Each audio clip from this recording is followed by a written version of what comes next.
पाहुयात पुढची बातमी। विधान परिषद निवडणुकीच्या वेळेला क्रॉस वोटिंग करणाऱ्या काँग्रेस आमदारांवरती आता कठोर कारवाई केली जाणार आहे।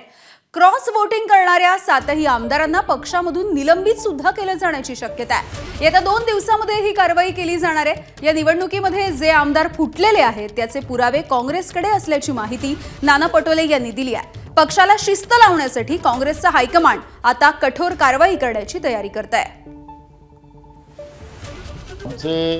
राष्ट्रीय संघटन महासचिव खासदार वेणुगोपालजींनी मगाशी स्पष्ट सांगितलेलं की ते आम्ही आयडेंटिफाय केलेले आहेत, त्यांच्या कारवाई आम्ही केलेली आहे, ते तुम्हाला दिसेल एवढं सांगितलं। कारण की हे सिक्रेट बॅलेट आहे, आम्ही आमच्या पद्धतीने त्यांना आयडेंटिफाय केलेलं आहे, त्यामुळे ज्यांनी गडबड केलेली आहे त्यांना माफी होऊ शकत नाही। तेच मगाशी त्यांनी स्पष्ट आपल्याला सांगितलं। एबीपी माझा, उघडा डोळे बघा नीट।